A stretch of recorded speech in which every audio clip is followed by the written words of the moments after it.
Ça y est, nous venons de voir Indiana Jones et le royaume du crâne de cristal. J'ai réussi à le dire, ça c'est pas mal.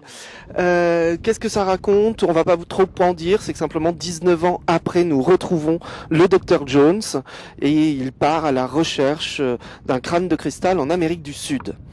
Alors, qu'est-ce qu'on en a pensé? Bon, Olivier, vas-y d'abord.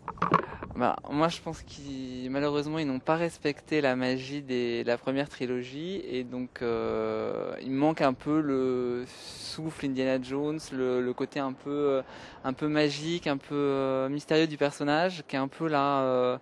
En même temps, il a vieilli, hein, il a pris 19 ans, donc ça se voit bien. Ils ont bien joué là-dessus, par contre, ça c'est pas mal fait. Après, je pense qu'il y a un souci de scénario. Il manque cruellement de scénario ce film et c'est un petit peu dommage.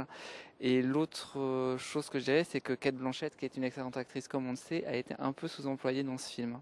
Et voilà, après, allez voir, nous on vient de voir la trilogie, en plus l'ancienne trilogie juste avant, donc à côté, c'est vrai que moi je préfère les anciens, mais c'est pareil pour la Guerre des Étoiles, je pense qu'il y a un côté aussi un peu retour à notre enfance.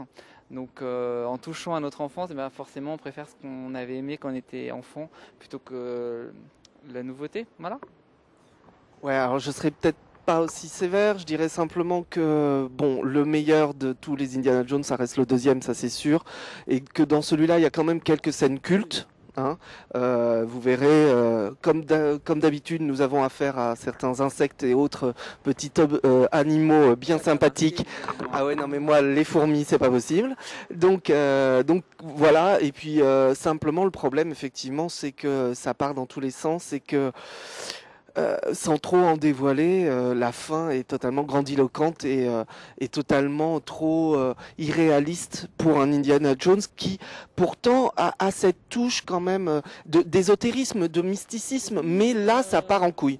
Il y a un côté un peu chez Indiana Jones, on sait que ce qu'il fait n'est pas crédible, hein, mais ça passe d'habitude. Et là, ça casse. Là ça va vraiment dans trop loin. Beaucoup trop loin.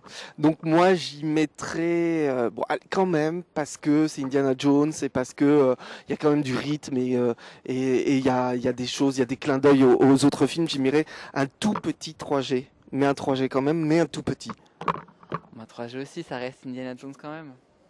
Donc on se retrouve la semaine prochaine pour Sex and the City, le film. Donc à la semaine prochaine. À la semaine prochaine. Au revoir.